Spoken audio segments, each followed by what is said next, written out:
Hey guys, how's it going? Working on the 670 here. Hope you guys are enjoying the tips and trick cutaway vid that I put out. There'll be another one. It's already uploaded, I just haven't dropped it yet. I wanted to see how that other one would do first. I'm not saying how I do things is right, I'm just giving you guys my tips and tricks on what I do. I'm not going to argue with other builders on what's the best way. That's just not me. I do things the way I do them, and that's just how I do them. And I just thought others would want to, give some of my ideas a try. But enough on that cutaway.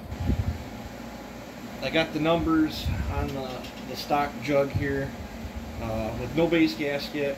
I got in the Meteor piston. I got 23,000 squish, and the exhaust is cracking at 103, and the transfers are cracking at 120, and the intake's at 73 on that. That's really not bad numbers. Probably why these are a good running saw. I'm trying to think which way I want to go with this. I'm not happy with the blowdown. That's like what, 17? Typically, bare minimum for me is typically 20. I've ran as much as 38 before, but between I really like 25 and 28, somewhere in there is really good blowdown. But I'm trying to think what to do. There's so many options.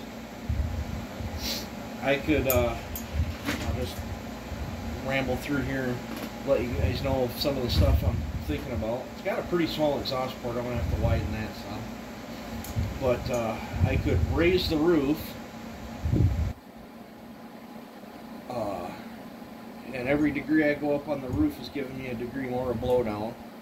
So 17, 18, 19, 20. If I put this to 100,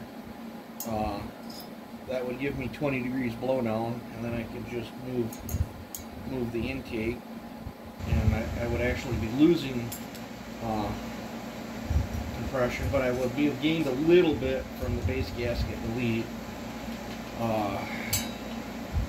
But I don't know if I want to go on a high RPM build on this. I just with the full wrap on it, and it being a cool firefighter saw or ventilation saw, whatever.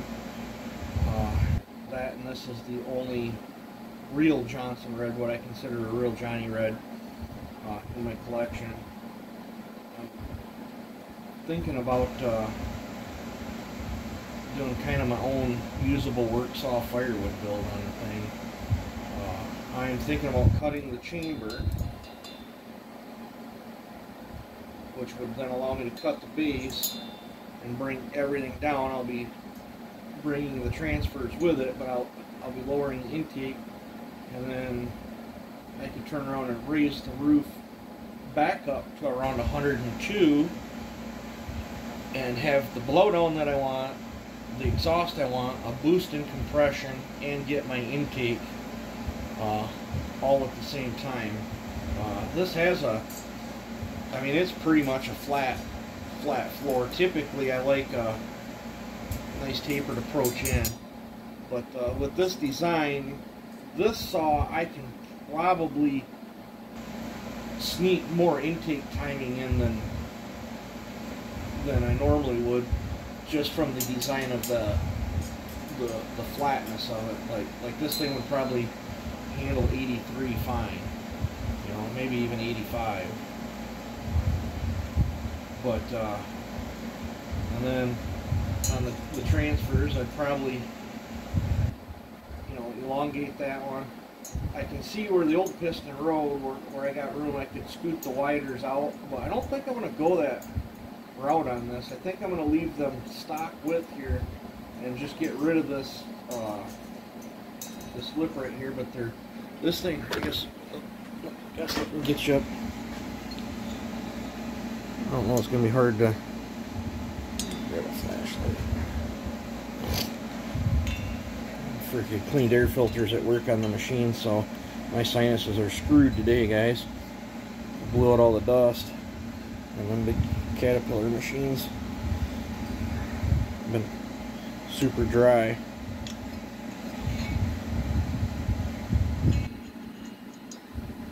I don't know. You see up in that, I don't know why it's all blurry. This bridge in here is super fat. That air has actually got to come up it and do a complete loop and then go in. I'm going to take some of that out so there's less restriction there. I'm really not probably going to widen the intake any. This is plenty wide enough, I feel. I'll probably drop the piston in and see where the skirt lands. We might do a little bit of a lung design on it. And then I'll be scooching out the exhaust some. And I want to leave some meat in here still, but I'll probably take the exhaust out to about right there. Let's see, a little bit goes a long ways for the flow department. I mean, just 30 thousandths on a side. I don't know the mathematical equation, but if you were to put it on a flow bench and have it float, then carve out 30 thousandths on each side, especially if the port's shaped right, it's unreal the amount of flow gain you'll get. Speaking of flow, this saw runs, this is the factory cutter's edge. This saw runs this. I think we can do better than that. From the air filter, I don't know where it's at.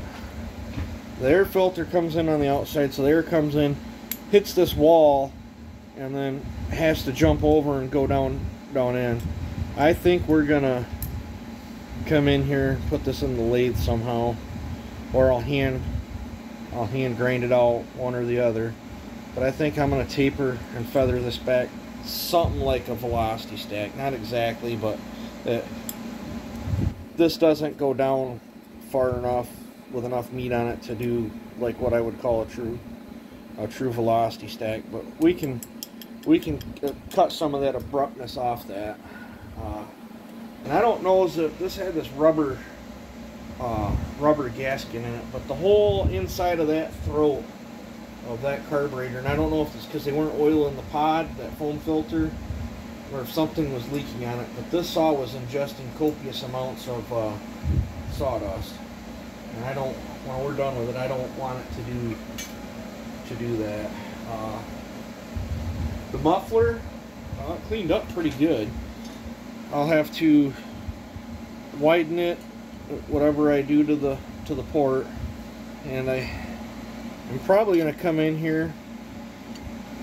Actually might pull this back up flat and fill it in, and then put me, or maybe I'll cut that out and put me 2 pipes, and maybe I'll do 1 big pipe or 1 smushed oval pipe. I haven't figured that out yet. I might do 1 smushed oval pipe and just cut that out, and yeah, I might do an oval pipe. We'll get to that when the saw's all back together, and I'll figure that out. But the nice thing is that's already hollow, so I ain't got to dink with cutting a muffler apart and gutting it and all that. So that'll cut down on some headache. The chain that came with this saw, I was trying to figure out, I'm like, man, they tore the crap out of that chain. It was a 3/8 chain.